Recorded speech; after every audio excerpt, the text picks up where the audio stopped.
Testing. 1, 2, 3, 3, 3, 3. A lion is born. He is prince of the kingdom. He must earn his place. Hi, my name is Zoe. It's spelled Z-O or Z to the O for those of you outside of the U.S. Welcome back, friends. This is the 147th episode of Backlit Cinema, the podcast. We discuss the movies of yesteryear, especially the movies of the latter half of the last millennium. If you like what you're about to hear, then tell your family, tell your friends, and tell that majestic-looking young lion cub uncharacteristically hanging out with that warthog and that meerkat about our humble little show. Ladies and gentlemen, I'm excited to announce the special guest that I have for you coming up. As you know, I always like to try to bring on somebody else on a podcast because if I don't have somebody else on a podcast with me, it's like I'm talking to myself, and that's weird. I know that you're out there and I know that you're listening, but it's weird doing this by myself. And graciously, my next guest has come to rescue me from talking to myself. He describes himself as a reader, a writer, a gamer, and a geek. He is a deep thinker who explores the various aspects of our society and culture. And today, he has chosen to explore the movies with me. Ladies and gentlemen, and genders across the spectrum, I introduce to you Quinn Q. Hey, what's going on? How are you feeling today? I'm doing all right. Thank you for having me. Thank you for coming on. So I'm curious about you because, we connected over Matchmaker, and usually I have people who have their own podcasts on, but you don't have a podcast, but you are a writer. And yes. I've read a couple of your articles, and you tend to be a really deep thinker. And the thing that struck me about your articles is that, and all of your social media handles, it's under Edo Quinn or Edokin. Did I say that right? Edo Quinn, yeah. EDOKWIN. So what is Edo Quinn? So the short version is that it's a play on my name, right? Quinn, KWIN, spelled phonetically. And the Edo is like a relation to, it's kind of an in-joke. Edo, like Ed, but also like the Edo period in Japan. It's basically like some kind of weeaboo nonsense that goes back to me and my friends in my 20s. I made that Twitter account.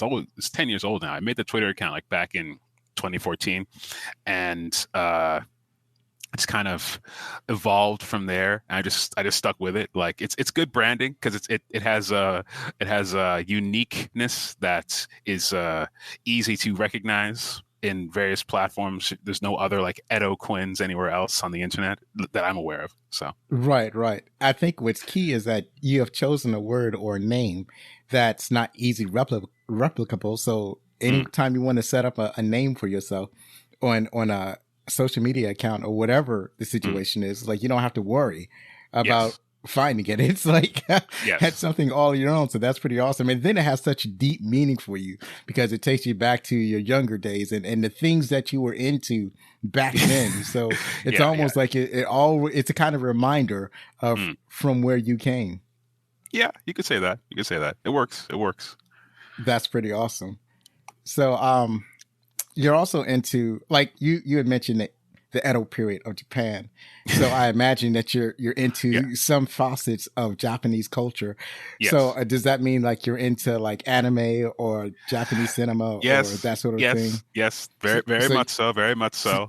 You've seen all the classics from Ghibli Studios and that sort of thing? Yeah. Studio Ghibli is legit. I also like Japanese video games, Hideo Kojima, anime, of course, models, Gunpla, like all kinds of weird stuff. But I will say as a disclaimer, right, there are people who are way deeper into that stuff than me. I remember going to an anime convention and it's like I was walking the halls like, oh wow, I can't hang. Like there's when I saw people doing certain things to a blow up doll on the convention floor, I was like, okay, this is a little much for me. I think I'm out of my depth. Yeah, there's no problem with that. Also,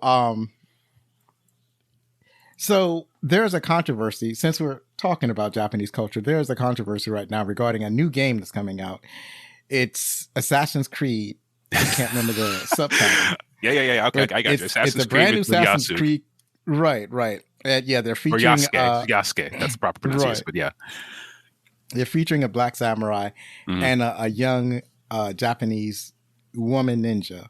So the controversy is over both of them, but specifically focused on the black samurai. With some people saying, "Well, he wasn't really a samurai; he was a retainer," and all that. And it was like a lot of discussion going on because it's like, here's the thing: there are people that complain about having either a gender swap or a race swap. I think one of the first times that it hit really hard was, I don't think it was like hard for me. I was just curious about it.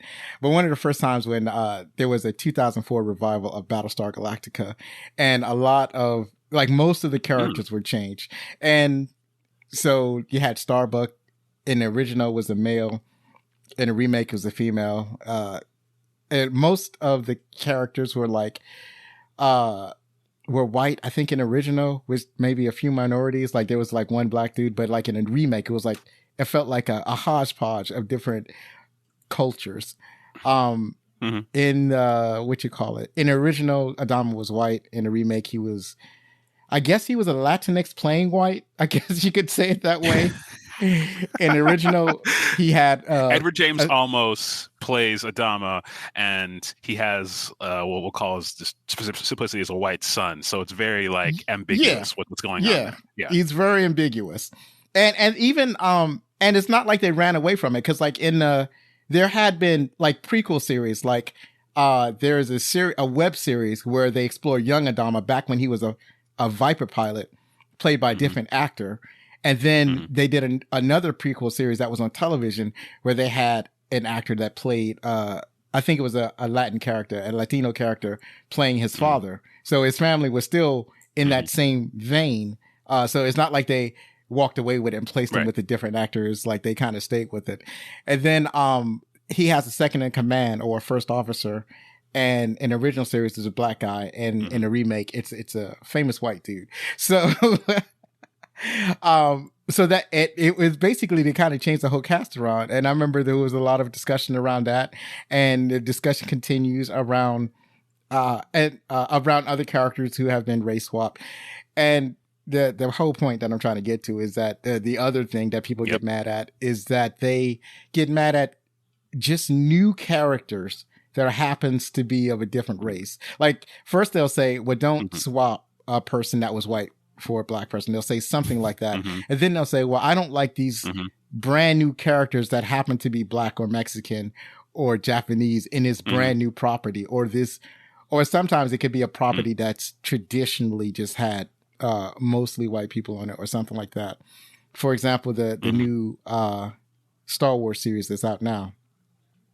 So I guess my question is, what is your reading on all of this? How do you navigate this discussion?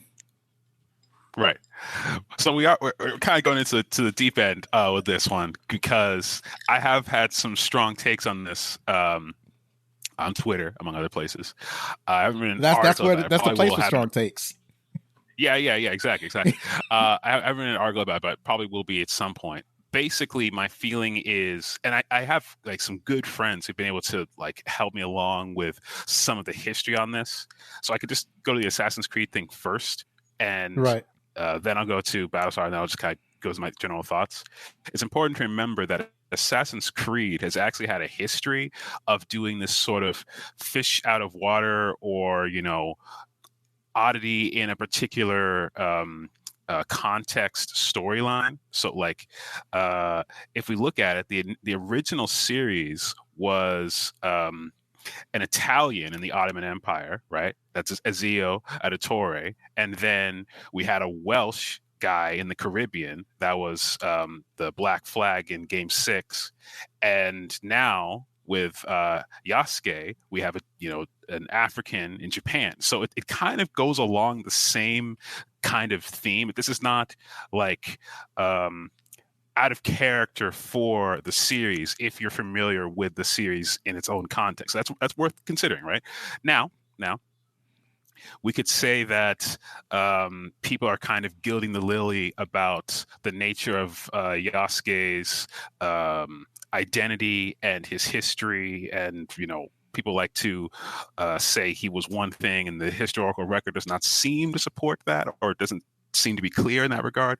It is what it is. There's always going to be some element of myth making, especially with historical fiction, and this is a work of historical fiction, the video game. So, make some allowances for that. I would say it's whatever. I'm not pressed about it. Basically, I'm not pressed about that one. Adama, right? Like Ricardo Montalban played Adama in the original series, so there's actually a history of Adama being, some kind of Latino type person and character. So again, that one in particular, but more broadly, let's say like a female Starbuck. Let me challenge you. Let me challenge you real quick. Go ahead, please.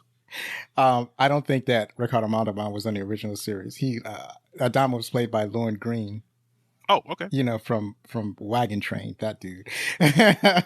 Oh, okay. All right. So I may be misinformed. No, that's all right. That's fine. No, yeah. But regardless, I'm not pressed about that one either. I will grant you that there's, again, some race bending, some gender bending in the new Battlestar.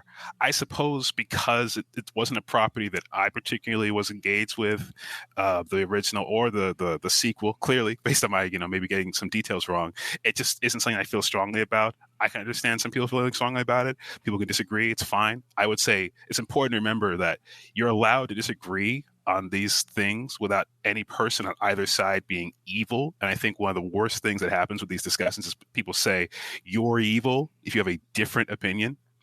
Right.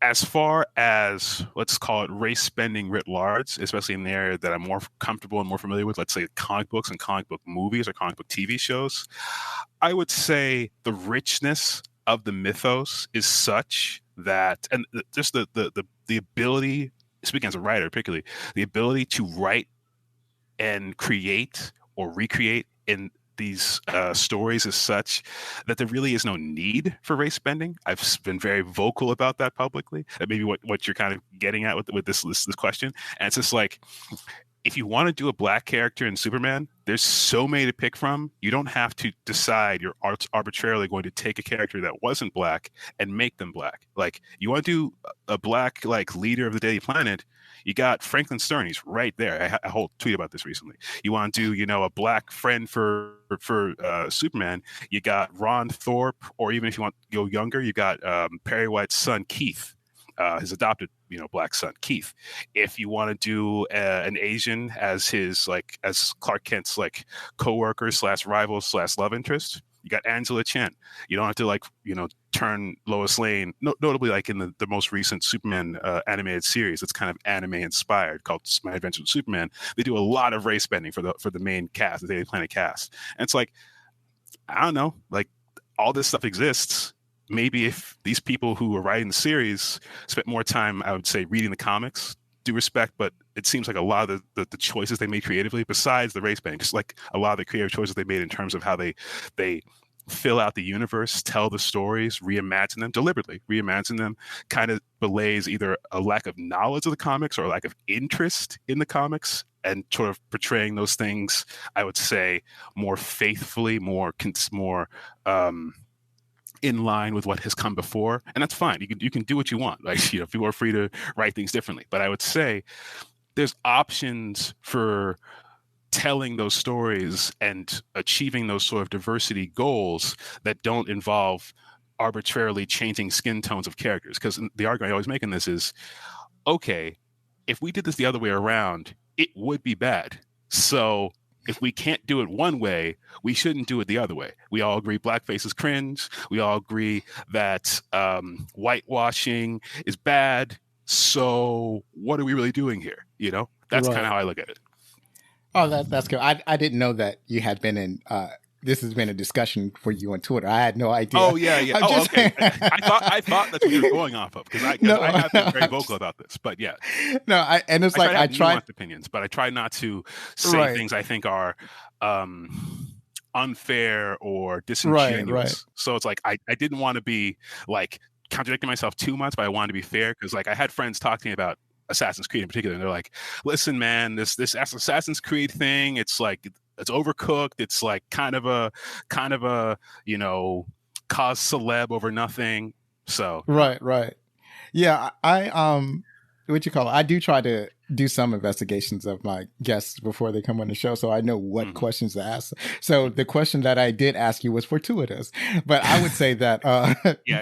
I People, think that people can check my Twitter; they'll see. Like I right. have some, I would say some spicy takes, but at the end of the day, it's like I just come down on the side of fairness. Like what's fair? Like it's like with the Battlestar Galactica thing, it's like I don't think it's inherently unfair that they changed, or it's Star Wars. You've been to Star Wars and been really getting inside. I don't think it's inherently unfair to you make a whole new, group of characters, brand new to the canon, and some of them are more female, some of them are more, black, some of them are more Asian, some of them are more this or that, Latino.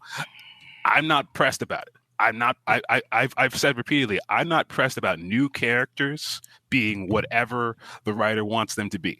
That is completely above board and reasonable. A lot of new characters going back to comic books came out of TV and film that then got introduced to comic books later, like Harley Quinn or Renee Montoya. So again, it's all good, but it's like when people do this thing of we have to change existing characters rather than inventing new ones or using existing ones that fit the thing that we're trying to do. It's like, well, what are we doing here? Right. Anyway. Well, I think here's my take. It doesn't bother me too much when they when they gender swap or not gender swap specifically, but when they race swap characters. Gender swapping doesn't really bother me all that much either, because specifically most of these characters were born out of an era of the 1930s, 1940s, 1950s, an era where that they did not include a lot of black people. And not having to include black people, or really having homogenous characters that they didn't really have like a cultural background to any of these characters. So when they do a race swap, they're not really changing the race of the character. They're changing the character's cultural background. They're changing the character's history. Like a person like race swapping, like a Lois Lane. Now she comes from a black family. Now she comes from a completely different background. She has a different type of identity, so you can write different types of stories. So basically what you're doing is that you're just creating an avenue to write stories that you couldn't write before when you had with the earlier version of Lois Lane. Or like I hear that argument. Right. And like with Battlestar Galactica, that was just Ron Moore just basically kind of like crumbling up the paper and kind of throwing it away and starting everything off from scratch. So and because he wanted to tell different stories. So and it's basically the same argument. You could tell a different story with Starbuck if it were a female than if it were a male. Like, what if you took this character who is essentially exactly the same, except it's a female? Because the original Starbuck was kind of like a hound dog. He's going around. I don't know if you actually see him sleeping with different women, but that's the gist that I got from his character whenever I saw him. He's carefree. He doesn't ignore the rules, but he plays by his own rules. He's that guy. He's that cop in the buddy comedy. Playing by his own rules. And so what if there was a female that was like that? Now you have a whole different attitude toward this woman doing the very same thing than you would if a man were doing it. So I think that was the type of stuff that Ron Moore was doing when he changed all these characters around. And also, I think part of it was that he didn't want to be constrained by character type. Like, he didn't, like when he saw the character for Adama, he didn't want to be constrained with just one type of person who could possibly be right for the role. I think he was kind of being open to anybody that was a strong character that could be right for this particular role that he was writing. So I think that he kind of opened it up to anybody he felt that was qualified for that role. Right. So the thing I would say, just to push back gently on the identity thing, is that, again, that kind of cuts both ways. It's sort of and it's so weird to say, like, white identity or European identity. what it's saying implicitly is like black people have culture and white people don't, because that's the kind, or Asian people have culture but white people don't. That's the kind of the implicit argument that gets thrown out there when we're talking about like, well, now you can do these things. Everybody has culture, right? Lois Lane has culture. Jimmy Olsen has culture, right? Right. I agree. I think that if you, but again, I don't think they're written with culture. Like when you read a comic book with all of these characters, they're not necessarily written with culture or any kind of real background. Like when you think about Lois Lane, you think about her personality, that, she's strong and she gives pushback, and she's willful, but you don't really think about her culture as a woman in that comic. Well, I mean, if you, and this is not to cut you, sort of to pull my own kind of Adama on you, but like there's actually a pretty like well-established history for her character that has been developed over time in the comics of like she's a military brat, her dad's in the army, he's it's implied it's a long military family. There's all these sorts of things that don't necessarily work as well if you just randomly say that she's a different ethnicity or she's comes from a different background. And it's again one of these things of like, you want that character, you want a character to fill the role that you want to fill in terms of diversity or in terms of identity. Pick the character that fits that, right? Pick Angela Chen. And also it's sort of like the thing of standing on business, if you'll allow me to invoke an internet, a saying that's become more, a bit of slang that's become more popular on the internet. It's like, you want to do the thing of like, let's have a black like leader of the day planet. Okay, let's stand on business. Pick a character that fits that role that exists in the comics. And if it's not Perry White and it's a little less well known or a little less popular, stand on business to defend that choice. Don't be like, we're using Perry White, but it's also not Perry White, because that's like not the same thing. It's especially when the option's already there. It's like if the option wasn't there, we could pick and choose, we could debate. But when the option is literally there to have Frank Stern, when the option is there to have Angela Chen, when the option is there to have Ron Thorpe, and you don't use them anyway, that's almost like saying, I want to have my cake and eat it too. It's like, no, you pick the character that serves the role that you want it to serve in the story, or, don't. Yeah, that's a good argument. The only problem is that only us nerds know about these other characters. if you don't pick the characters you want to use, they'll never be popular. That's what you got to do. Well, there is Montoya right. and Harley Quinn literally didn't even exist, but now they're household names. So right. I mean that's true. I agree with that, but it's not. They're mostly filling in the background. If they had like a Perry White comic book, then it would look different. But Perry White is mostly a background character that you see every once in a while. So it's not really a strong. It's not like a strong argument to say, well, we could just leave him white, or we could get another character to replace him, because people, they don't really know these other characters, but they know the Perry White character. They know that name, so that's why they tend to. That's why they tend to change it.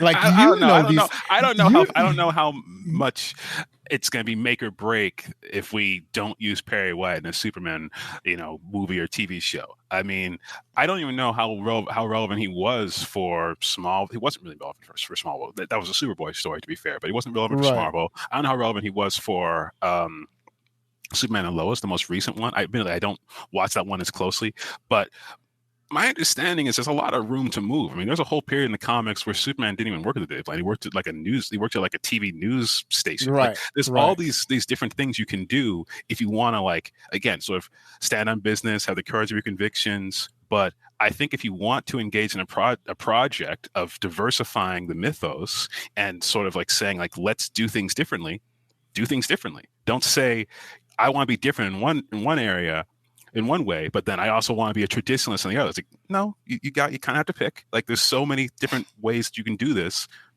Pick the thing that you want to do and defend it in public. Like, say, like, I want to be different, and then be different. Don't just say, like, I want to be different, but only slightly, so that I don't get too much pushback. And if you give me pushback, I can say you're racist. It's like, Right. Well, let's move on. Yes, please. Please. It got deeper than I intended with that. It happens. Because it's like, oh, well, it's like I'm used to the shallow waters. It's like it's you picked a big one for me. But right, yeah, right, go right. ahead. I mean, I could go deeper, but I don't want to. It's not. No, yeah, It's a hot let's get day. off this I particular guess topic. We can get on I to something guess I else. could go swimming today. Yeah. But moving Could on. yeah, cool off. But yeah, it's a it's a great topic though. It's a great topic to explore. It's great because I've heard this topic kind of explored on other podcasts, and Mm. me being able to ask you these questions, I'm able to get a little bit of my thoughts out there. So I'm grateful for that. So we're about to talk about a movie. So before we get into this movie, let me ask you this final question: what movie most directly reflects who you are as a person?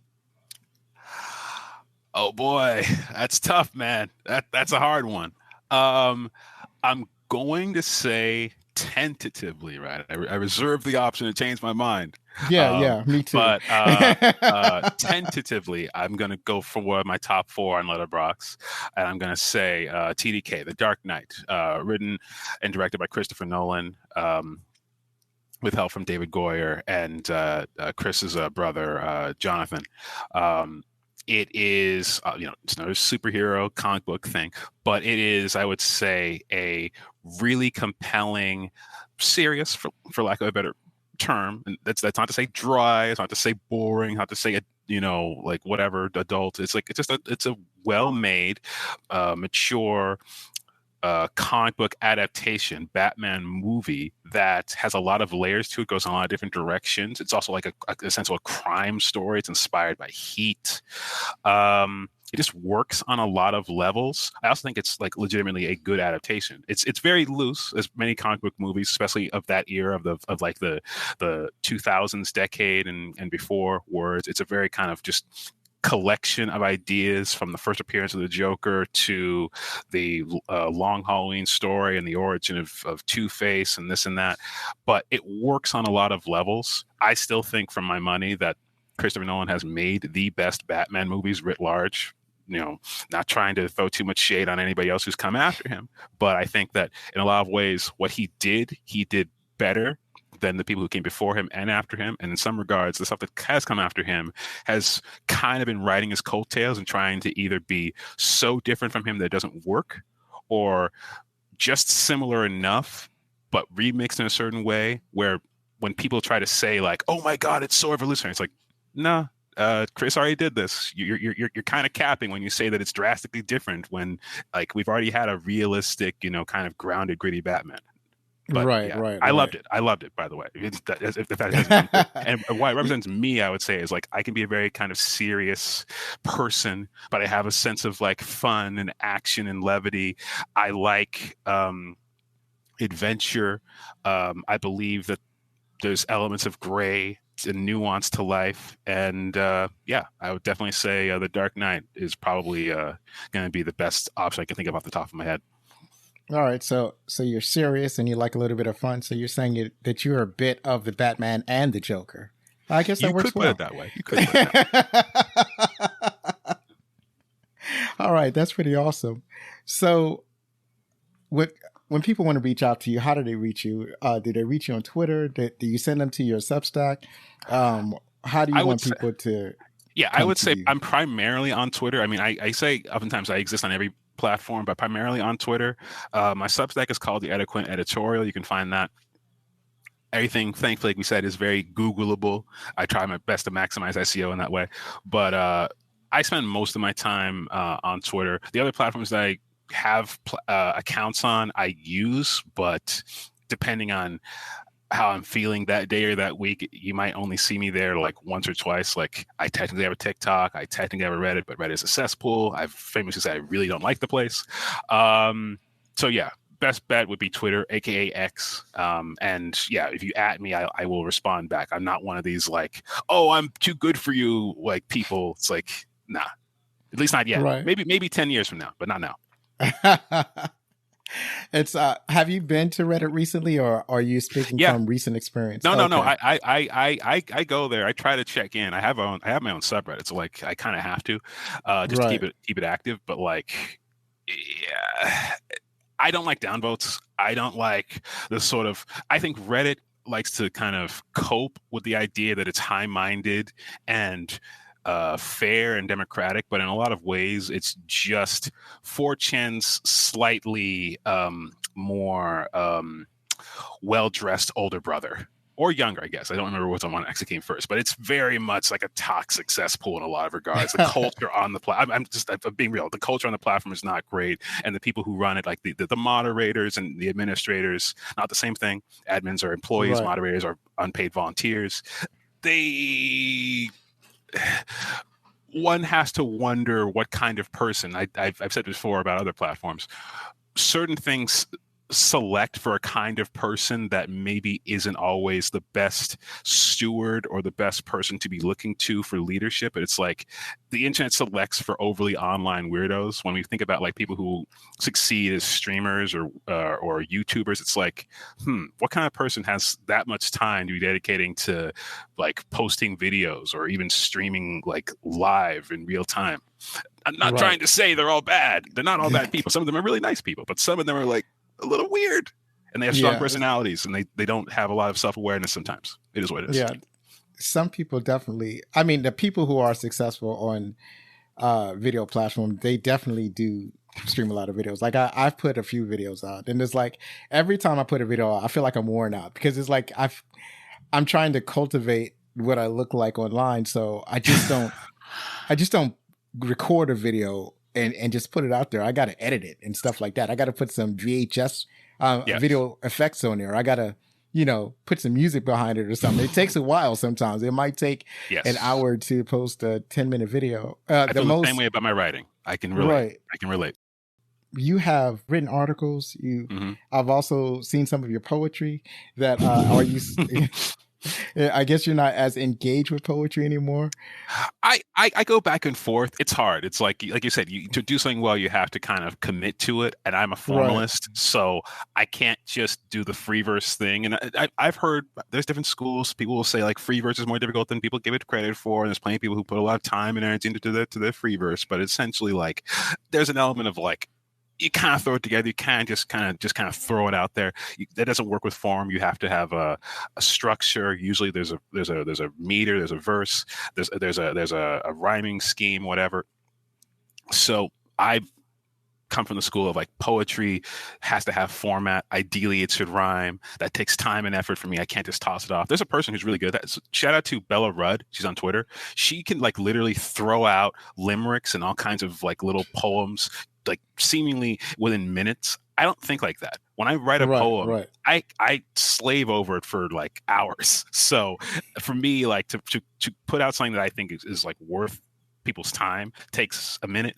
But I do like poetry. I was in a poetry circle for like over a year, and I had made some friends there. And I feel like I had a lot of good experiences. I've performed, in like open mic nights, but it's just hard to keep up with. Let's put it that way. Well, you've heard my haiku earlier, so you know where I'm at in my journey. It's not very far, but I'm just experimenting with different ways that I can open the show, and I've settled on attempting poetry for now, and then I've got other writing. I've done some writing on my website. I have a couple of blogs out there, so just to dabble in it, but not to call myself a writer or a poet. But one of the things I had written is the description for this movie, so we're going to move on to the next section. We're going to talk about the movie that we watched. I gave you a grand list of movies, and luckily you got along, and you've chosen The Lion King. So tell us about The Lion King. On the plains of the African grasslands, the animals gather to witness the presentation of their new crown prince. However, his life is in jeopardy as soon as he is born because of the dark, craven, and jealous forces hiding in the shadows. They wait for the best time to strike, to take his life and his birthright. What lies before the young prince is a life of exile, turmoil, and strife. But it's not an external threat that has laid this tumultuous path. sometimes it be your own kinfolk. Yeah, sometimes it be that way. This movie was released June 24th, 1994, produced by Walt Disney Pictures and Walt Disney Animation Studios. It grossed over $422 million. That sounds wrong. In the United States and Canada, and $967 million. That sounds worse. Worldwide, on a reported budget of $45 million.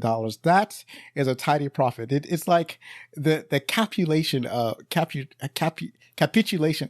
It's the crowning moment. Let's put it that way, of the Disney empire at that point in time. It's like they made so much money, and I wanted to wrap my head around it and adjust it for inflation. So we can say that if it were made today in today's dollars, then it would have grossed $894 million in the US and Canada. That doesn't sound like from the initial release. I feel like that it had to have been released a couple of times to get $894 million, because that sounds like a lot.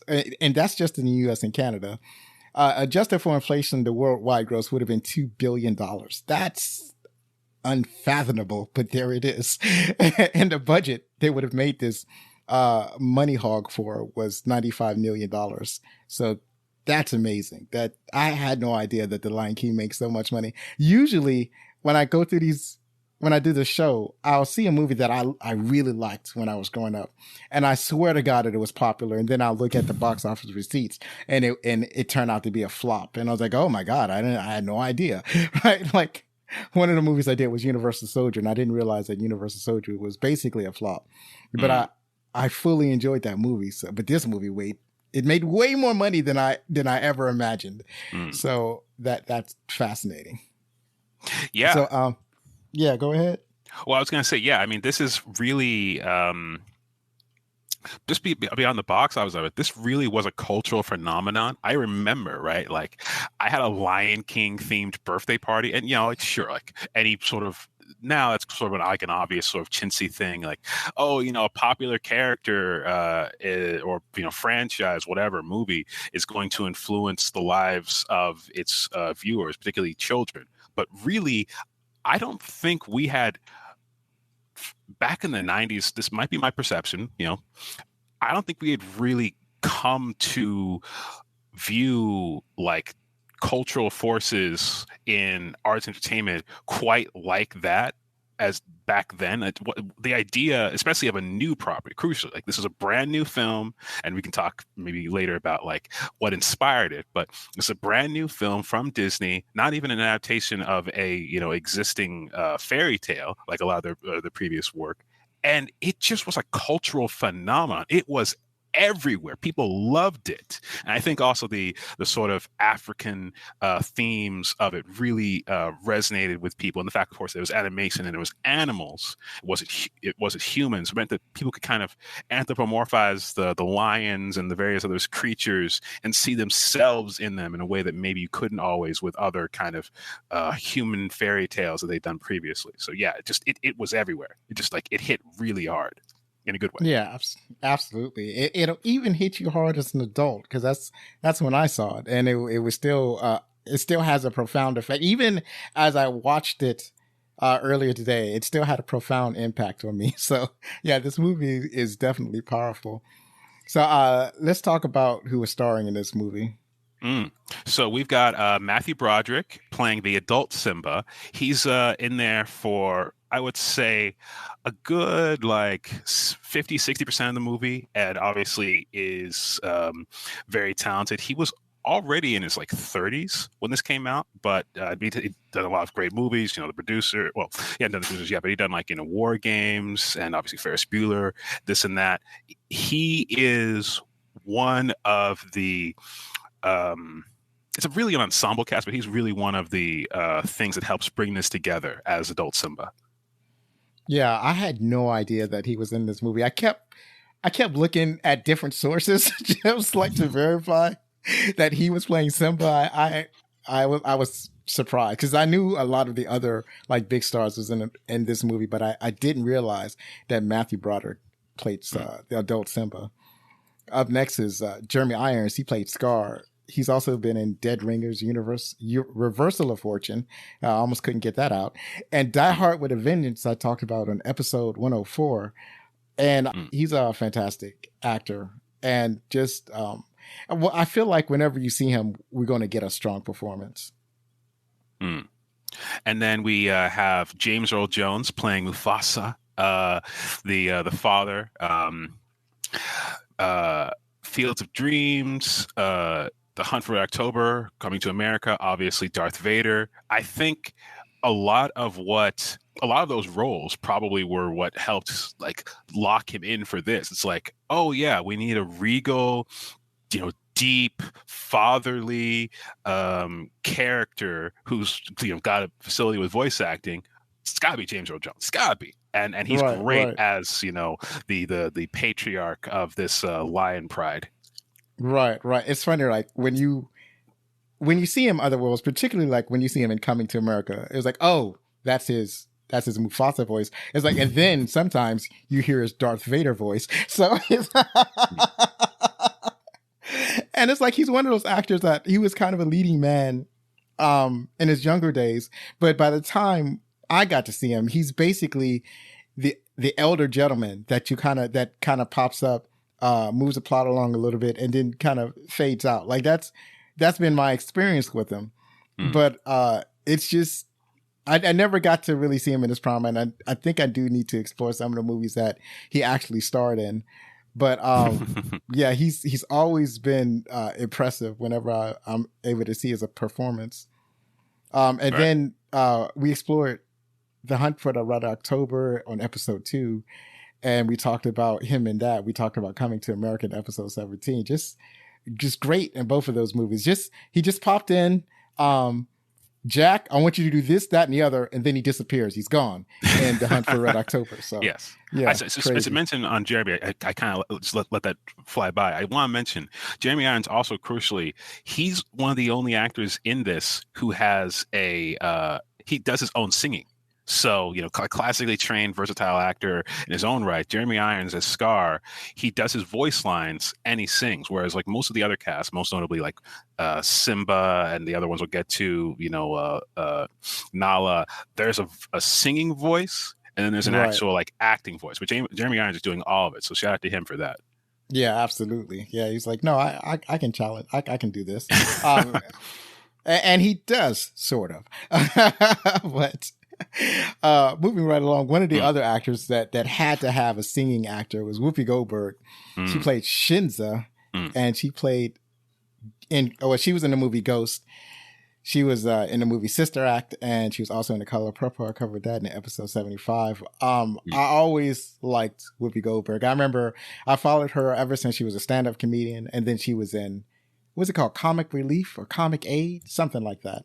And she did that with Robin Williams and another comedian whose name I can't remember right at this moment. And then one of my favorite things that she did was it was kind of like a one-woman show in 4 acts. So just amazing, versatile. Just she's always been good. So shout out to her. And moving right along, we have Rowan Atkinson. He's playing Zazu, who is the major domo. I believe he's a toucan, but he's basically like a butler or an advisor, an aide to Mufasa and Simba, the lion family and the kingdom. And it's a very kind of prissy, stuck up, formalist role, but I think he does it well. And I will say, like, you would be surprised given the fact that he's Johnny English, Mr. Bean, and even Wonka. You'd be surprised that this guy, who's known for more like broad comedy, is playing what is essentially a straight man. He's often the like stuck up and the butt of the joke in this film. Right. That it basically shows. I guess Rowan wanted to he wanted to show people the other things that he could do, and I don't know what the process was for him to have to prove himself to take this role, but he did a fantastic job.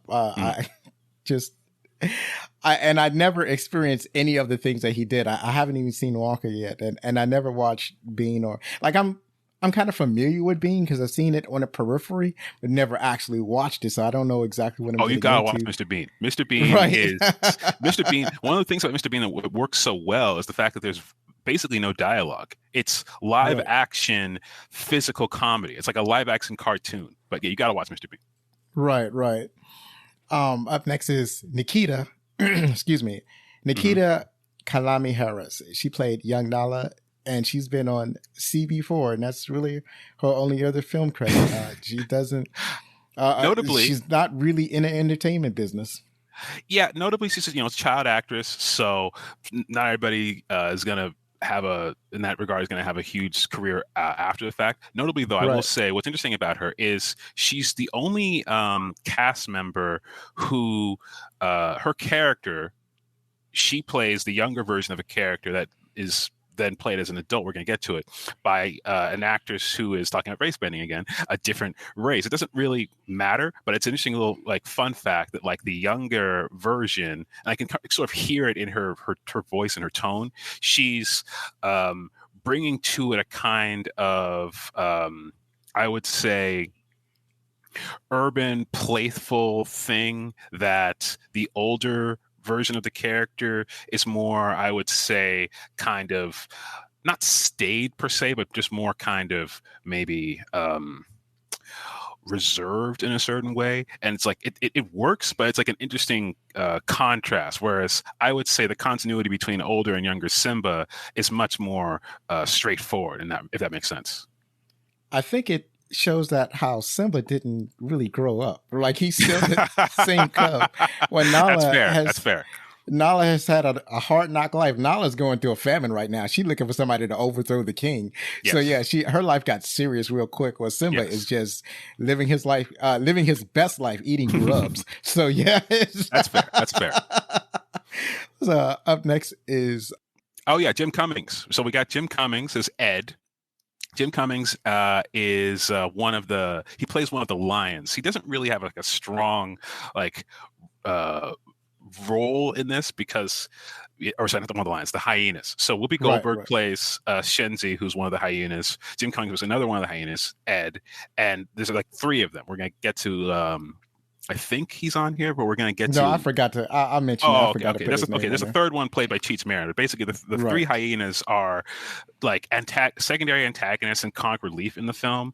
They kind of work with Scar's character to do some of the dastardly stuff that we're going to get to.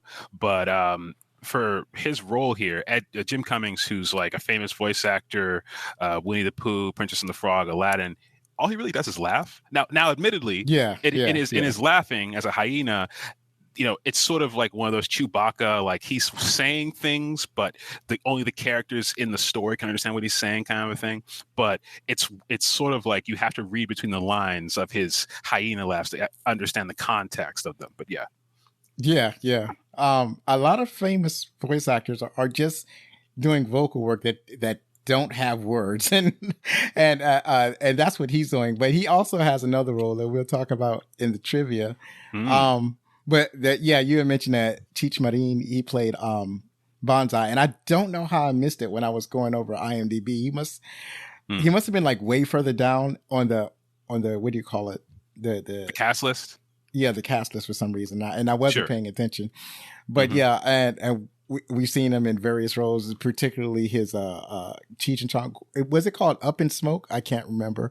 To Live and Die in East LA or something like that.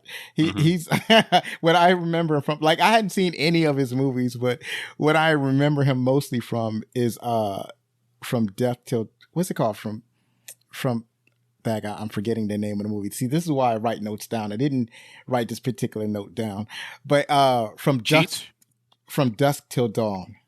You remember that movie? Dusk Till Dawn? Oh yeah. I remember him the vampire movie with like the Latino border town character. Right. Yeah, for sure. Right. So he was in that, and what's remarkable about that particular movie is he played 3 roles in that movie. So And it was you don't really notice it. It kind of sneaks up on you. You don't really notice until you see him play his like third character where he's inviting people to come into the strip club. So he plays Bonsai in the movie. Mm-hmm. And also we got Robert Guillaume. He plays Rafiki. We've seen him on Lean on Me. I covered that in episode 18. First Kid and Meteor Man. Not a whole bunch of prestigious movies, but most of us know him from his television and stage work.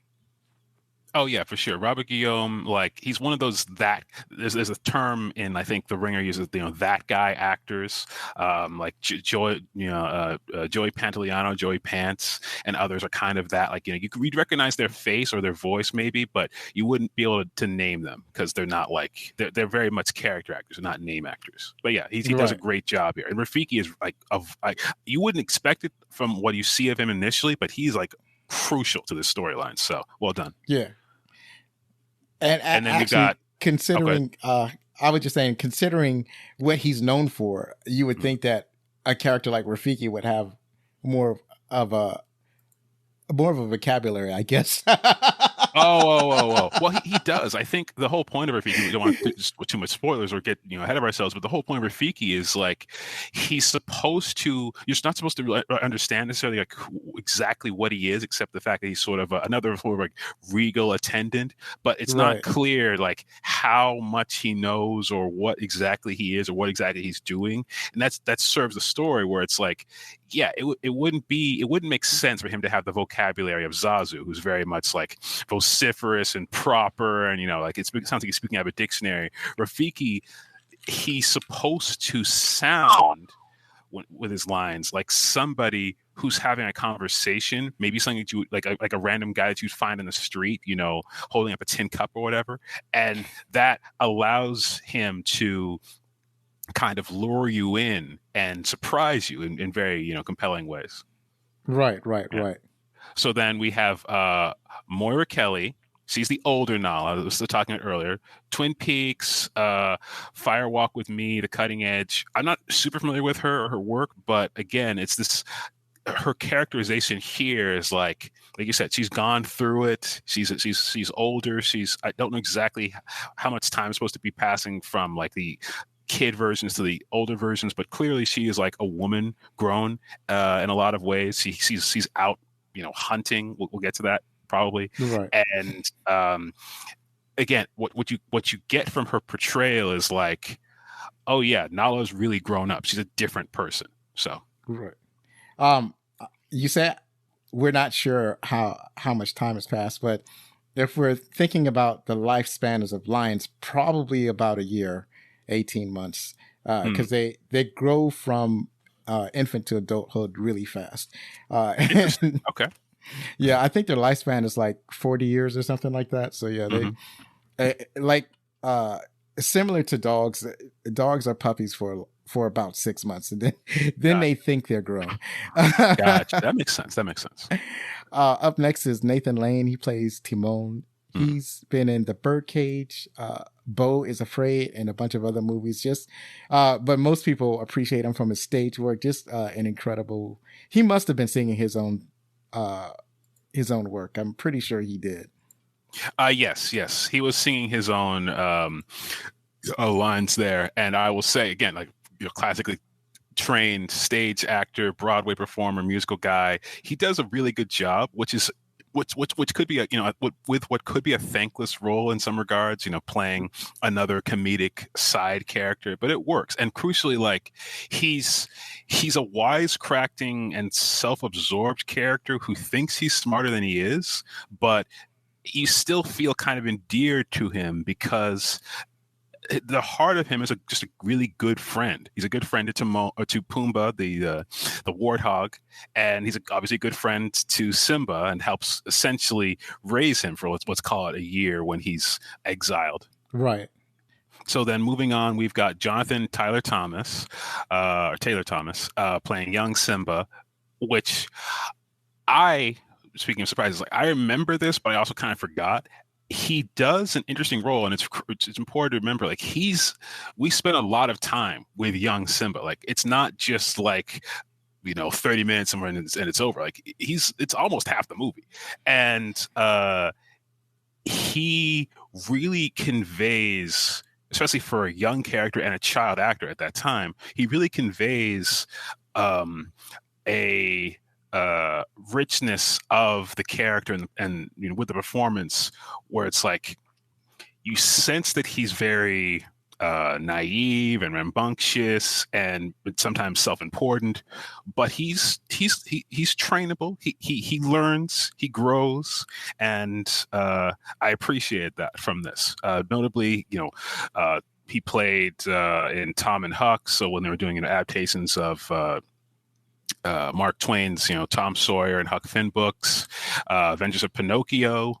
He was TV. I believe he was in Home Improvement, playing one of Tim Allen's sons. So yeah, right. You'd probably know him. Yeah, that's why he's famous, right? Mm-hmm. I think that's probably why he got the role, because people were familiar with him and Home Improvement and probably nothing else. I don't think he is not as people aren't as familiar with him in his other roles, and he has since gone back. I think there's like a revival or remake of Home Improvement or something like that, and he's in that show. I know that he's in a show with Tim Allen again. So so it's something where if they don't know him from anything else, they'll know him from Home Improvement and the teen magazines that he used to be featured on quite regularly. Right. He was a young heartthrob. I remember that. That was the thing. I didn't have a lot of like girls, talking about their crushes, let's say, in my ecosystem. Right. But I definitely got that vibe of like, oh yeah, there's something different about the way, girls my age like him. Right. And there's somebody else I left off this list. That's Ernie Sabella. He played Pumbaa. Yes. I think that he also sings his own work. I'm not. We'll find out. Mm-hmm. We'll as we read the credits, because I have some of the singers that were on here. Mm-hmm. So he's also been in certain movies like Mouse Hunt, and obviously continued to play Timon and Pumbaa like throughout his career. Mm-hmm. But not a whole bunch of other theatrical works. Yes. And then, of course, finally, not something that I would note, because this actor has basically played, he did what's called additional voices or voice effects or something like that. Mm-hmm. But I had to put him there because I'm familiar with him. And the man's name is Frank Welker. So he's done the lion roars, the hyena, and the wildebeest noises. And I put him on here because he was in the Transformers, the movie. We covered that in episode 133. He played as Megatron. He played as Megatron in all of the Transformers cartoon. Yep. And so, and he's also done a bunch of other voices, but the voice I'm most familiar with is that one. And what's interesting about his role in this movie is that he provided the voice to all the lion roars, and there was not a single recording of actual lions roaring. None of those were used in a production. That is impressive. Yeah, and they wanted specific sounding roars for each lion, so he did them all. And I was listening for it, and as I was watching the movie, I was like, you know what, this sounds real. This sounds like real lions. So obviously his voice is heavily edited, but still, it's impressive that they're basically uttered by human. Yes. So, and Frank Welker is really good at his job. So shout out to him. Absolutely. So what's this about the directors? Oh yeah, so this is directed by two people, which is interesting and rare, both in animation and in live action. But yeah, it's directed by Roger. Tried my best on this. Roger Allers and Rob Minkoff, and these guys have had some interesting credits here. Let's see here. We've got. Allers is The Little Match Girl, open season. Khalil Gibran's The Prophet. Minkoff is Mr. Peabody and Sherman. So that's another animation. The Hidden Kingdom, Stuart Little, Paws of Fury, The Legend of Hank. I would say Minkoff has probably got a more recognizable list of names of the two, but they've both been pretty successful in, let's say, animation, children's animation and live action, a lot of just like solid entertainment vehicles. But interestingly, with Allers in particular, I did not even know his name, right? Like I didn't really know either of their names, but I couldn't, picked him out of a lineup. I was surprised. And Right. yeah, but also shout out. I always want to call, acknowledge the writers as a writer. Written by Irene Metschi, Jonathan Roberts, and Linda Wolverden. So it's a very like ensemble, not even like just an ensemble cast, a very like ensemble production in general. You don't normally see this many names attached to a film in the sort of like the creative like ideation side of things or leadership side of things. But clearly it was a team effort. Yeah, obviously, the fewer writers and directors, the better, because you start piling on writers. Like when you start getting reports, like I think this is very intentional, where you have the 3 writers listed, and I didn't read about a whole bunch of internal strikes, but it's like, and you got a situation where you got like 15 writers on a project, and you're trying to figure out which 1 or 2 writers will the Writers Guild allow you to be credited as the film's writers. That it can get kind of hairy. And what you hear about is like rewrites or restructuring of the story or re-edits and things of that nature. Like right now you have Captain America Brave New Worlds, and it's going through a bunch of, even worse, you have Blade, which is going through a bunch of directors, a bunch of rewrites. Like writers and directors with Blade. Oh my God. Marvel is having some trouble. Like I think Captain America is probably going to still meet its deadline, Captain America 4, but Blade is headed for the same kind of trajectory that Fantastic Four was before it, where for those who don't know, this is an important thing, for those who maybe looking at that and thinking like, oh my God, like it is weird and it is not a great sign, but Fantastic Four famously didn't get off the ground, didn't like get fully cast, let alone written until I believe like late last year or like early mid this year. So, Right. And it was announced initially like all the way back in, I think 2020. So Right. Blade is similar. Like they announced it a while back. They cast Mahershala Ali, and they've gone through 2 directors and I think like 5 or 6 writers. There's something going on in the MCU. Let's put it that way. Something going on in Marvel Studios. It's kind of a monkey in the wrench for some reason. Right. Kind of. It's like they're burdened by their own success. I think that's what it is. Perhaps, but in this case, we have 3 writers, and they all seem to work pretty well together on The Lion King. Right. So we have Michi.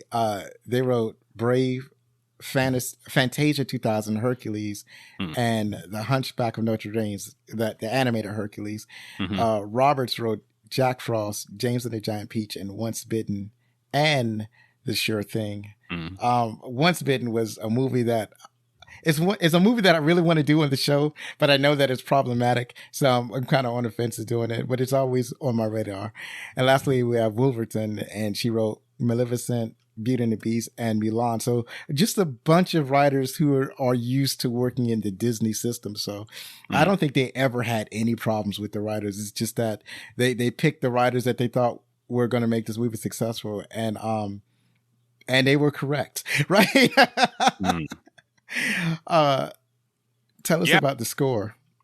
So we've got Hans Zimmer, who is like, I'm gonna say he's the GOAT. Like, there's a few names in terms of scoring films that we could talk about. We could talk about, I'm sorry, now I'm blanking on his name. Jesus, I just had it, and then you're not talking about John Williams, are you? There you go, John Williams. There you go, John Williams. We can talk about John Williams. We can talk about a number of there's a rarefied air. It's like a handful of people, but Hans Zimmer basically is at bare minimum one of the top 3 greatest and most prolific composers for film. I would say of my lifetime, if not ever. And he is assisted with songs from Elton John and lyrics by Tim Price. So for Zimmer, we've got over 255 credits to his name, including, notably, Top Gun Maverick, Army of Thieves, No Time to Die, Dune, and, of course, the Dark Knight trilogy, which I love. Elton John, obviously, famous singer-songwriter, performer. Circle of Life in this film, performed by Carmen Twilly and Lebo M. I Just Can't Wait to Be King, performed by Jason Weaver and Rowan Atkinson. So, yet again, some of the actors singing their own parts. Hakuna Matata, performed by Nathan Lane, Ernie Sabella, Jason Weaver, and Joseph Williams. Can You Feel the Love Tonight, performed by Joseph Williams, Sally Dworsky, Nathan Lane, Ernie Sabella, and Christelle Edwards. Like, so just a lot, just like a murderer's row of like great writers, great songs, great lyrics. This soundtrack is probably still an all-timer, and this is all we're almost 30 years in the past, in the 90s, mid 90s. So shout out to that. Yeah, this soundtrack is definitely stacked. It's got a kadonk, right? This soundtrack is pretty hot and tempting. It's quite remarkable. It's one of those where you can listen to it on a regular basis, and it catches you in the feels. So it's one of my favorite film soundtracks. It's just amazing. Elton John really put his foot in it, and Zimmer is like, he's as good as ever when he made this movie. So it's just incredibly well blended. So that's all we have for the opening credits. And I just got some announcements. By the time you hear this, I have a guest appearance on the Jeff Macalino podcast, and it should be out now. So go check it out. And we talk about movies on that show. We like some of the stuff, like some of the conversation that we had earlier in the show that I had with you, Q, is exactly kind of this tough, some of the stuff we talked about on his show. So just expounding upon it. And then, let me play this trailer from this podcast. It's actually, you heard this trailer last episode. It's called the Mystery Frequency podcast. And I played it last time with no explanation because I was short on time, and it was quick editing, but now I'm explaining it to you. And here you go. Who knows what evil lurks in the hearts of men? Turn your dial to find the frequency of the past. Captain Midnight. Where the classic stories of mysteries, sci-fi, thrillers, and suspense are found waiting to be heard once again. Another case for Nick Carter, Master Detective. You'll find a variety of those stories here, in their original form, where each episode takes you to another place or time. The Man of Bronze, Doc Savage. But only when you find the Mystery Frequency. Available everywhere. The Shadow knows. All right. That is Mystery Frequency, and we're going to go on and talk about our favorite parts. Quinn, cues. Yes. So favorite parts, right? I would have to say, just right off, and it's sort of cliche, cheesy, whatever you want to call it, but the introduction where the baby Rafiki, the monkey, the baboon, comes up to the cliff on Pride Rock. Gestures to the proud new parents, Mufasa and Sabari, and then takes the baby Simba, opens up some fruit, puts a little thing on his head, and then holds him up to the kingdom, the Pride Lands. Is like, here is the heir, here is the new son, and it just works so well. And what I like also about the introduction is that you're kind of thrown into the world, and the tone is set very well early on of like, okay, we're taking the African plains or savanna, and we're like the animals, and we're sort of just superimposing this anthropomorphic regal kingdom idea onto it in ways that I would say mostly work. Some ways you kind of have to, just go with it, just suspend your disbelief, but ways that mostly work, and the sort of ceremony of anointing the prince and announcing the heir is one of those things that I would say definitely works more than it doesn't, and I really appreciate it. Another thing I loved, honestly, was the scene. I forgot like how interesting the music scenes were and the song scenes were. The scene where Simba and Nala are basically trying to lose Zalu because he's their chaperone, and they led him to think that they're going one place, but they're actually trying to go into this other place that they're not supposed to be going into. And so they do a musical number and basically distract him so they can like go off into an area of the wilderness, the wilds that they're not supposed to go into. And then also Be Prepared. Be Prepared is just like, so I'm sorry if I'm cutting into too much content. Like maybe I should have limited it to two. No, but no, that's fine. Be Prepared is also for. just like such a really fun musical number. And again, it serves a purpose in the story of like, we're plotting to kill the king. And join me, and we're going to do all this stuff. It's just, and again, I think I know what you're alluding to about Irons, but for the most part, he is singing like I would say the majority of his work here, and it is really impressive how he like renders those lines and the character, the timbre, the pathos of that performance. Because for the most part, his work as Scar is very kind of regal, but also sniveling and cerebral. And it's sort of like sly, dry, droll. You don't get a ton of, I would say, passion out of him. He's very reserved and just kind of sarcastic for most of the movie. But with Be Prepared, he kind of lets himself loose in a way that I found really compelling. But yeah, those three for sure. Right. Well, let me back up and one of my favorite parts you've mentioned was that the opening. It was a cold open where they do the presentation of Simba to the rest of the animal kingdom. And I thought that's like one of the greatest openings that I've seen in any movie. Like I would put it up to any cold opening to any movie. It's so fantastic. It's so well done. It's like it has like one of the greatest songs and the greatest musical numbers put to film, Circle of Life.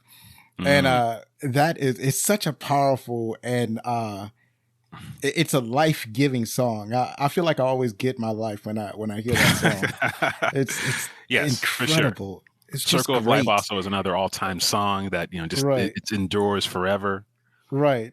And then, you have the animals coming from all parts of the kingdom, and they come and they, pay their respects to young Simba. And we was talking about Rafiki earlier. I'm pretty sure that he plays a part of like a shaman or a witch doctor or just a spiritualist. Mm-hmm. And he goes and he does the role of what a priest does. And when he confirms the newborn and presents it to the kingdom. Yes. And basically letting all the animals know that this is the crown prince. And then later on in the movie, when we see him and he goes out on a discovery, or he does some detective work to find that Simba is still alive. So it's him that does it. It's him that sets Simba on a spiritual path to see his father so that he could be convinced to take his, do the things that he's supposed to do and take his kingdom back. Yes. So, because Nala was unable to convince him, so it's up to Rafiki to get Simba to look into himself to see that he has, the things that he has to do. So, that opening was incredible. And another one that I want to touch on is when the parts you did are those 3 of your 5? Is that what you're doing or? I have 5. I'm sorry. Yeah, my bad. No, my bad. I badly explained it. Yes. No, it's not your top 5, just 5. Right? Yeah. You're not doing it in order. We're just doing 5. So was that? I apologize. I badly explained it. I should have done a better job. Good. So then, if I got two more, right. Let me go and get one more out the way. I love the wildebeest stampede. And that's probably everybody's favorite part. So I'm not saying anything that's spectacular. I'm not. This is not a great revelation. I'm not digging deep in the film. It is meant to be one of the most powerful scenes in the movie, and it worked. They did it. They did the job. They succeeded, and it's like they did the incredible animation with the wildebeest. They developed the tension with Mufasa saving his son, and then at the end of the trials and tribulations of the stampede, you had Mufasa facing off against Scar after he saved his son, and then Scar betraying his king and sending him to his death, and then at the very end, like the denouement, Simba going over to his father's lifeless body. Man, that hits you. That hits you in the soul. And then Scar coming along and telling him, well, this is all your fault. You got to run away. So that's awesome. That whole sequence of events was spectacular. Yeah. Oh, go ahead. I'm sorry. No. So since I got two more, I would have to say Hakuna Matata, right? Which, again, it's a very interesting it's a very interesting sequence, like in the context of like, okay, he grows up over the course of, let's say, a year or two, as opposed to what would normally be for a human lifespan, like several years, several formative years, crucially. It's interesting that, but also he Simba with Timon and Pumbaa is basically learning how to be a different kind, not to be a different kind of animal, right? Like, but just a different kind of person to what he had thought before. Like, I'm a young prince. I kind of I run this thing. I'm a little rambunctious, but I'll learn. No, like I need to learn how to like live a different way. I need to learn how to live and let go, like kind of be a little more, I don't want to say zen because that's giving it too much credit, but just be more carefree. And it's a good song. It's just fun. Again, another all-timer. I also loved where Rafiki, like you mentioned,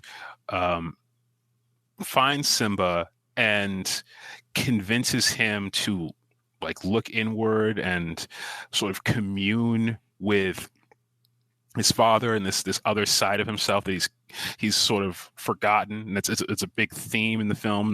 The latter part of the film is like, remember, Mufasa says, James Earl Jones says. And the scene where he's looking at the water and Rafiki's like, oh, I'm going to show you your father. Look, and then he's pointing to this reflection in the water, and Simba's like, that's just my reflection. What are you doing? And then he's like, no, look closer. And a crucial, theme of the latter part of the movie also is Simba looks remarkably like his dad, so much so that people keep commenting on it, like back from the Lion Pride. Like I think Nala comments on it. Certainly Scar and Sabara comments like, Mufasa, are you back from the dead? And it's like, no, it's Simba. But I really liked that part of it for sure. Just like, the communing with the ancestors, because also Mufasa crucially had told Simba, like, our ancestors exist. They exist. They're in the stars. They look down upon us, and you can commune with their spirits. You see, sort of teaches his son when he's younger, and that kind of gets paid off in this latter part of the movie. So I like that. Yeah. This is a well written movie. They have the foreshadowing in the beginning and the callback near the end of the movie. It's just, it works in remarkable ways. And you hit on one of my favorite parts also is Hakuna Matata and then Simba's vision. Those are also my favorite parts. And just him learning, like you said, how to be a different person. And basically you said all the things that I might have said about Simba's vision, right? And right. I had touched on it earlier, so I don't have to go over it again. But yeah, those two things are key in this movie. Just things that are very well done. And at the same, it's like familiar and unexpected at the same time. Like I didn't know that I needed this. It is that type of feeling when they put that in the movie. And so skip all the way to my final thing. My final favorite thing of this movie are the songs, even though we kind of talked about them. So the songs in this movie are fantastic. It's one of the best blendings of the theatrical score and the actual songs of the movie. Just done incredibly well. Like, people don't really refer to like Disney animation or animation in general as musicals. Like when they think of musicals, they're generally thinking of live action movies, or they're thinking of live action plays. But you have to count The Lion King as a musical, and as a musical, it's just one of my favorite musicals.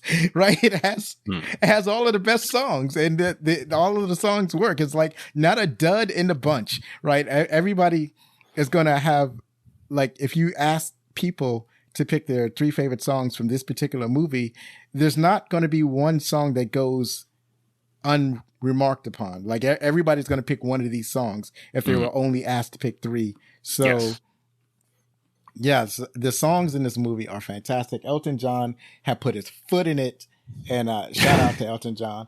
On the soundtrack, he sings his own song. He sings Circle of Life.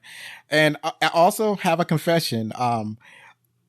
I know that the live action version of The Lion King has been derided, but there are some of the songs that I do like better on that version than on the original. So I like the Circle of Life version better on the live action version. And I like the Hakuna Matata on that version better, for the simple fact that in that version, there's a part where Pumbaa is telling his story and how, like, people ran away from him every time, you know, he passed gas or whatever. And so he, in the animated version, he starts to sing. He says, everybody departed every time that and then Timon stops him from saying the word, right? He stopped their kids' friends, right? Stops him from saying the word. But in the live action, he says it. He says, every time that I farted, ain't you going to stop me? And Timon says, no, you disgust me. Yeah. It's so crazy that farted was, like, considered something you couldn't say in a children's film. Like, what? But I don't know if they couldn't say it. I just think that they didn't want to say it. Like, that was, they decided internally that they didn't want to say it. But I'm pretty sure that it still would have got a G rating had they said that. Sure. Just a stylist choice, I guess. But yeah, I thought that was kind of like, what? But all right. But I thought it was funny that they said it in the live action version. That was because it was unexpected, because it was like they decided to go off script. They're going to do something different. He said, ain't you going to stop me? Yeah. But do you have any more parts that you wanted to point out? No, I think we covered all the favorite parts. There's a lot of good stuff here for sure. Absolutely. So let's go on to our next segment. The trivia top 10. Well, I sought out the most my favorite trivia on IMDb, and I hope that it is factually correct. But I'm going to present it as such in this format. Half-ass internet research. Right. There you go. That's how I do it. Take it away. Yeah. A few weeks before the film opened, Sir Elton John was given a special screening. He noticed the film's love song, Can You Feel the Love Tonight, had been left out. Having noticed this, he successfully lobbied producer Jeffrey Katzenberg to have the song put back in. Notably, and I did my own research on this, one of the sticking points was, like, the initial version was too dramatic. They wanted it to be more comical, so they had to rewrite it, apparently. Later, Can You Feel the Love Tonight won the Academy Award for Best Original Song. So all's well that ends well. Yeah, absolutely. I think it's almost like Elton John went to the producers and was like, hey, how come you took out my award-winning song out of the film? And Katzenberg was like, what do you mean? You hadn't won an award for this song. What are you talking about? It's like, look here. I'm Elton fucking John. I know when I write an award-winning song. How about we put that back in the movie? I know what I am doing. Right? He put his foot down for this one, let's say. He put his foot down, and it worked. The next one is the team working on the film was supposedly Disney's Team B. who were kept busy while Team A worked on Pocahontas, on which the production had much higher hopes. As it turns out, The Lion King became a huge critical and commercial success, whereas Pocahontas met with mixed reviews and a much lower box office. Yeah, I definitely wasn't feeling Pocahontas as much as I was feeling The Lion King. Yeah, no, it's funny too because one is a historical epic. It's a live action, not live action.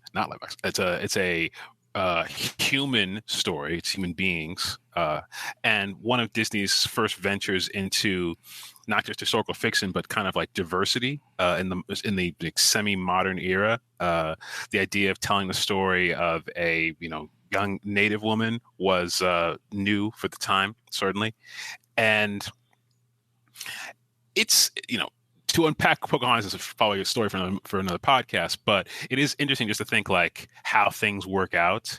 I talked about like on other film podcasts about like you kind of can't tell sometimes what's going to be a hit and what's not. You just kind of have to do your best to make all the stuff that you want to make and make it good. And that's kind of what happened with The Lion King. It's like we got something that wasn't clearly expected to do as well as it did. Like you were surprised yourself, and yet here we are. It's a cultural phenomenon. A million screenings and adaptations. Plays, this and that, sequels, live action, later. It's a brand. It's a institution unto itself. So yeah, and famously, a video game that was built for the blockbuster audience.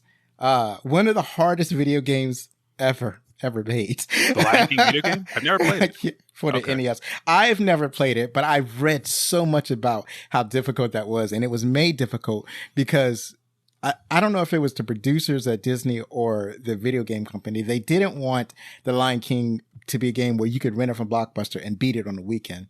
So they made it so hard. Wow. So it was definitely a game that you had to buy if you wanted to beat it. But yeah, they did. This movie was just impactful. And so maybe don't discount your B team. Exactly. I think that's the lesson that we can learn from this. So then moving on, we've got The Wildebeest Stampede took Disney's CG department approximately 3 years to animate. A new computer program had to be written for the CG Wildebeest Stampede that allowed hundreds of computer-generated animals to run, but without colliding into each other. Also notable, like this is part of an era where animation studios were transitioning to what is now the norm of like heavily computer rendered animation. So there's a mixture of like more digital animation with more classic styles. So like they literally were on the front lines, the vanguard of changing how animation was done with this movie. Right, absolutely. And still took them several years to complete, right? Mm-hmm. So imagine if they attempted to draw that by hand. It would have been decades. But amazing. Next up, in the early draft, Scar was a rogue lion with no relationship to Mufasa. Eventually, however, the story writers thought relating him to Mufasa would be more interesting, a threat from within. This is why Scar and Mufasa differ so much. They weren't originally designed to be related. That's fascinating. They don't. Yes. When you think about it, they don't look like brothers, but it still works. No, yeah, for sure. Like, I think part of it is, the sort of Hamlet overtures where, Simba is Hamlet and Scar is Claudius. So in that sort of frame, it makes sense. Like, yeah, of course, he's his uncle. So he's the brother of his dad. But in practice, and I think it also just kind of simplifies the narrative whereas if he was like a total stranger, there's a lot of elements of the story that wouldn't work, obviously. But yeah, you can just look at them and it's like what I remember from Scar as a kid, especially, is like he looks more like not only sinister, he looks more like a hybrid between a lion and a hyena. He doesn't look like the other members of his family. And so that detail totally makes sense. Right. So next we have, unlike other lions, speaking of Scar, Scar's claws are always displayed throughout the movie, which I guess is like a sort of, maybe you could look at as a subtextual thing of like, he's always ready to strike, or he's more nefarious, more evil. But yeah. He's a guy that walks around with the AK-47 on his back. He's that dude. Right. Yeah. Omar. He's walking into a Walmart with an AK-47 on his back. Always just looking for somebody to give him an excuse to use it. Yeah, he's that guy. So that I thought that was fascinating. When I looked at the movie this time, I was looking for it. I was like, yeah, it's always out. He's always ready to scratch somebody. Just kind of an asshole. So up next is behind the inspirations besides the inspirations from William Shakespeare's, I can't even read anymore. Besides the inspirations from William Shakespeare's Hamlet, the story also has elements of the Assyrian family myths of ancient Egyptian mythology. In the Assyrian myths, the king, Mufasa Osiris, is killed by his jealous brother, Scar, Seth, and the rightful heir, Simba, Horus, is sent into exile as a boy.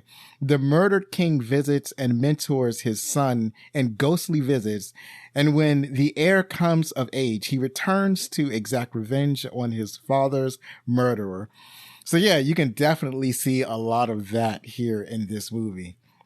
For sure. It seems to be a time-honored formula that I guess is going to work every time you use it. Yeah, and like, again, the idea of them being brothers, but also like very different, makes sense when you think of the comparison to Osiris and Set or Seth, because gods of ancient mythology were crafted oftentimes and further developed, and obviously like mythology was these were religious concepts more than anything else. So there's an element of like, they are true, they are real, that doesn't necessarily apply in the same way with fiction, but proper fiction. But there was this element of like, the cult of Osiris developed separate from the cult of Set in some regards. So they became, or they grew out as distinct entities that happened to be related. So again, that part makes sense of like, yeah, this guy is not, he's his brother, but it's almost like, my brother for another mother kind of thing. And yeah, the whole idea of the son who must avenge his father against his uncle. It's time-honored tradition. It really does work well, and I think it also kind of speaks to the African subtext and themes in the movie that were incorporated well. Of like, up to this point, a lot of Disney films and Disney sort of mythos was very like European and inspired by like Grimm fairy tales or this and that, and here we have something that's very clearly inspired by tales from the African continent. So it works. Right. That is great. That's Disney basically kind of expanding itself. They did it with The Lion King. They did it with Pocahontas, and they started to do it with some of the other properties that came out later on. So I like to see it when Disney kind of stretches its wings. Yeah. And so then next we have Hans Zimmer originally hesitated at the idea of composing music for a children's film, but eventually joined the production after warming up to the story, which reminded him of his respective relationships with his father and daughter. His attitude towards animated films eventually changed throughout the course of his involvement in the film's production. He later called his experience on working on The Lion King as one of the greatest in his professional career. So very much they kind of twisted his arm, but ultimately he came out feeling very happy with the experience, which is good to hear.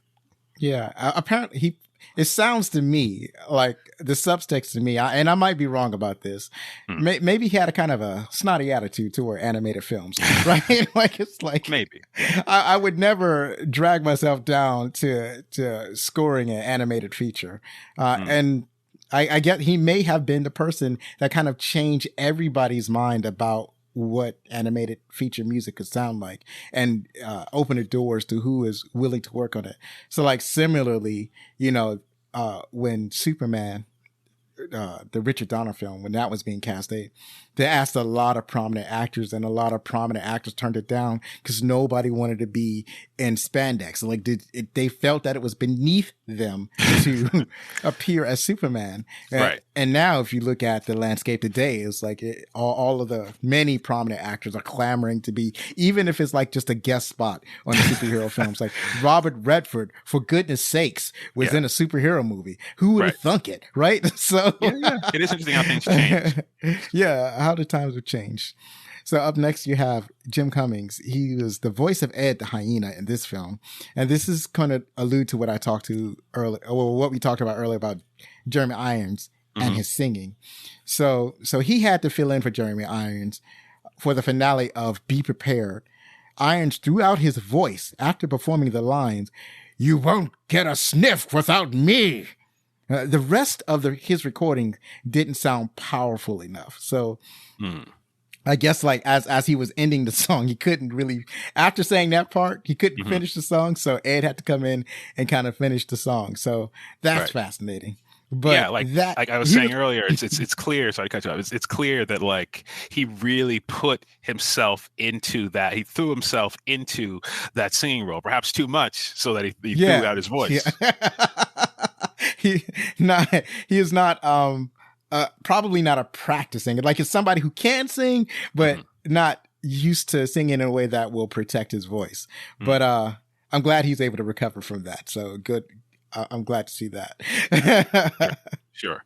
And so that brings us to the end scene where Mufasa explains to Simba that the stars are old kings. During that, we can see the constellation of Leo, the lion, in the sky. Just like a nice little fun fact. Also, things of note, people have commented on like the little Disney Easter eggs.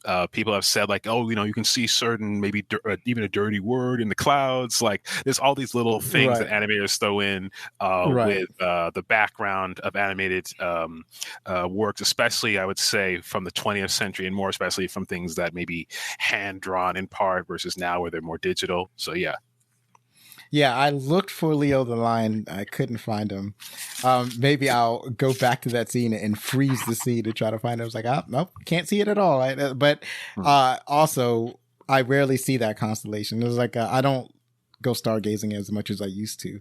Like, I see Orion quite regularly, the Big Dipper and the Little Dipper, if I go to a darker area. But Leo is for some reason kind of hard for me to find that one.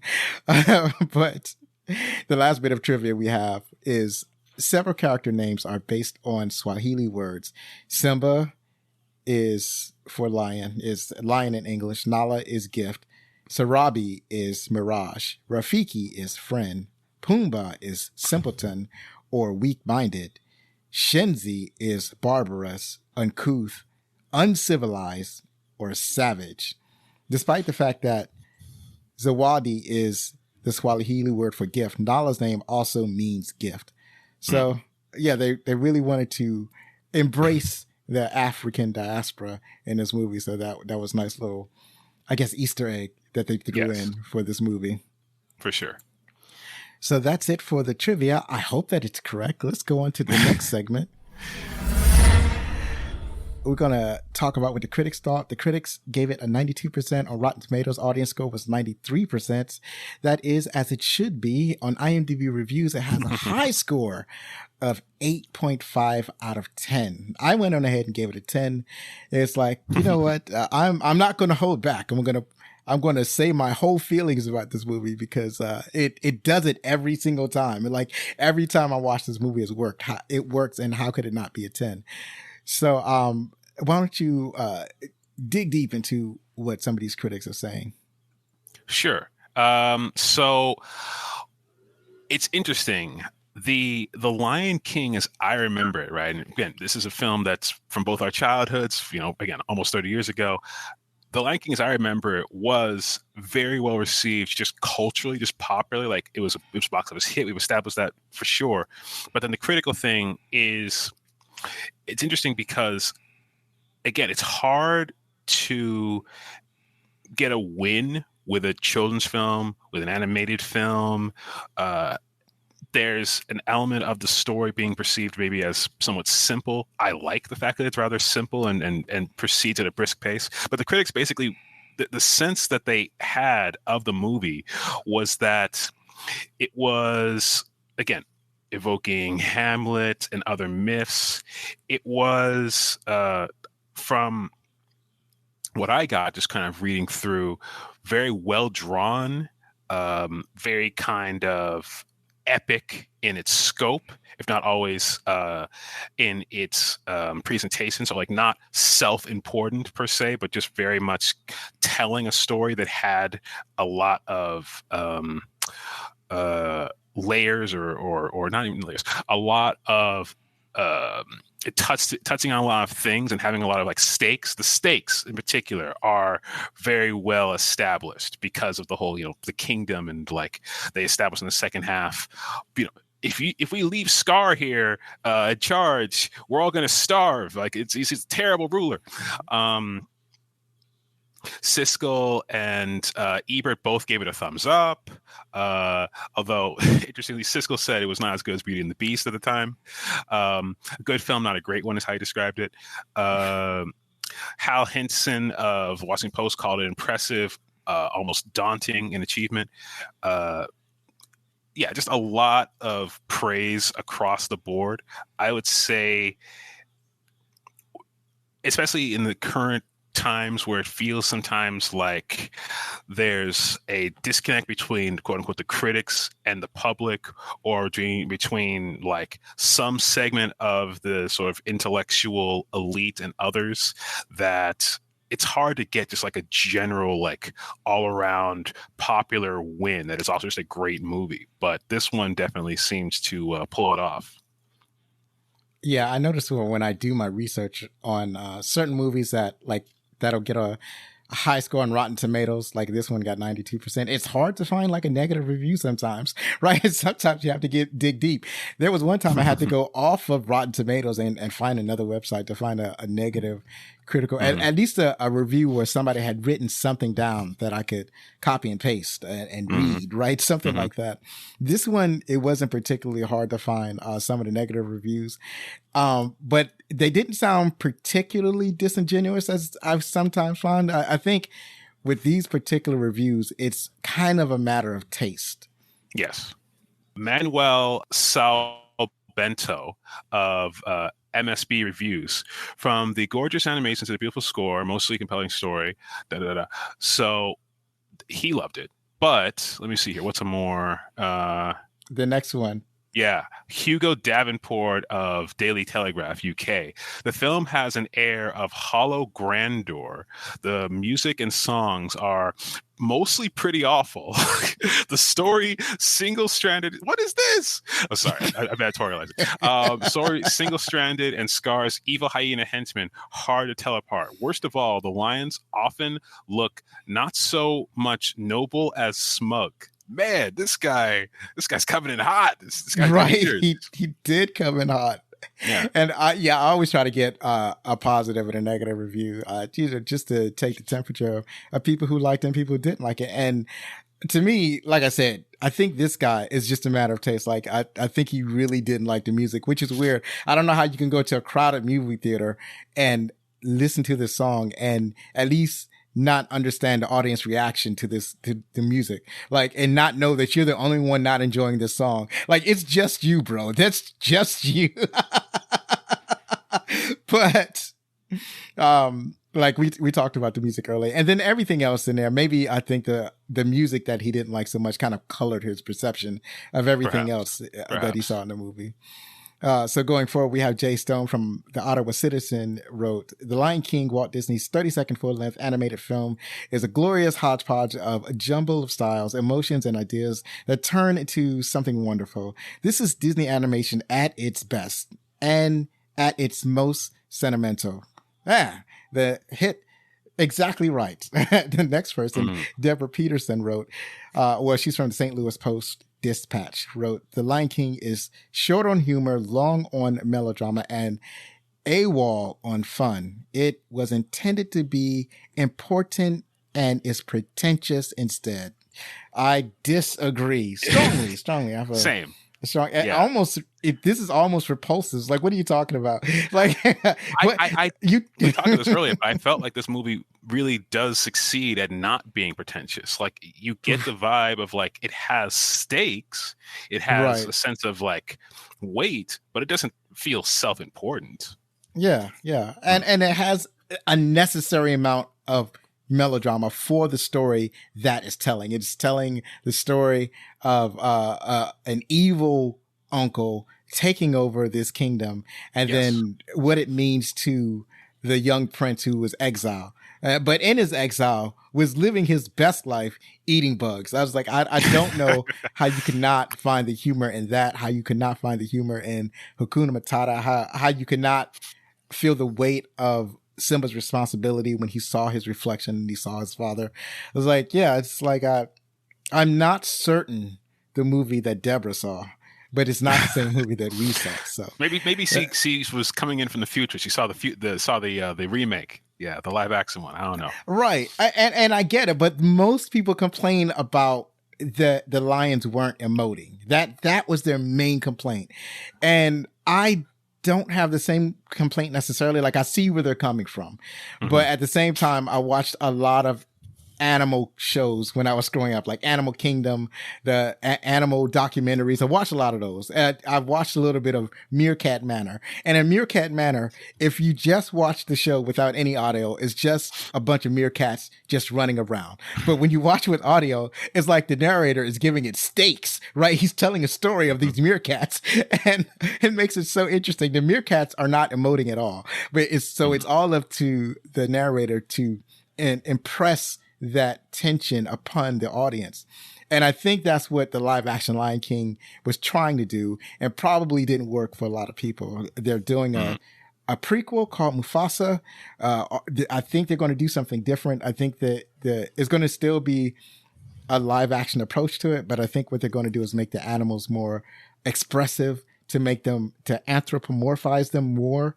So it's going to be a cross between animation and live action. I'm eager to see how that is going to turn out. What do you think? You think you might see Mufasa, or you think that you've had enough of this nonsense?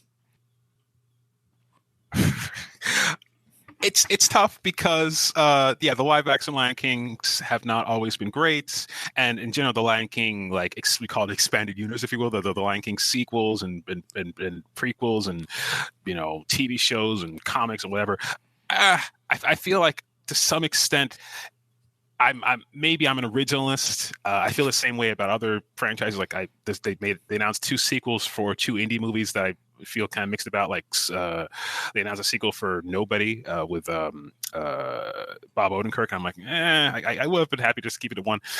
People feel the same way about Die Hard. Like, why do we have to do all these sequels? So that's kind of how I feel about Mufasa. It's like, but I will grant you the story of Mufasa.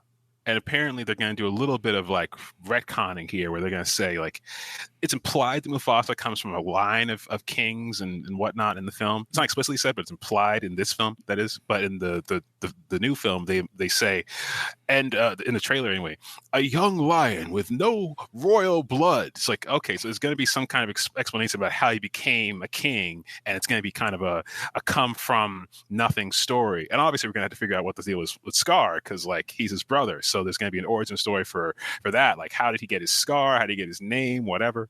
So those could be interesting, but my whole feeling is mostly like, I guess. I definitely appreciate that feeling. So finally, The Lion King is, as of this recording, available on streaming on Disney Plus. That's it for today. Next week, I'm joined by my good friend and frequent guest, John DiGregorio from Movie Lovers Unite. We get serious as we take a look at Blown Away. You can follow us on Twitter, TikTok, Blue Sky, Facebook, Instagram, and Threads. Don't forget that you can contact us with any questions, comments, or suggestions at fanmail@backlookcinema.com. Quinn, do you have any additional plugs besides the one that you already shared? Besides my Twitter, not really. I would say you could check me out on Reddit or go to the Edo Quinn subreddit. Basically, just like type in EDOKWIN into Google and see what pops up. Find me wherever you feel appropriate and engage with my content. Love to talk to you. Right, and on Twitter and pretty much all of your social media, you're at Edo Quinn. Yes, everything is Edo Quinn. EDOKWIN. I have a very consistent brand synergy, if you will. It is very consistent, and I appreciate that. It took me a while to learn to put all of my social media handles under @BacklookCinema, but I learned from my mistakes, and here I am. So, thank you for joining us. I've been Zoe Richardson. Be safe, share a movie from yesteryear with your family, hug your loved ones, and if you're going to be anything, be outstanding.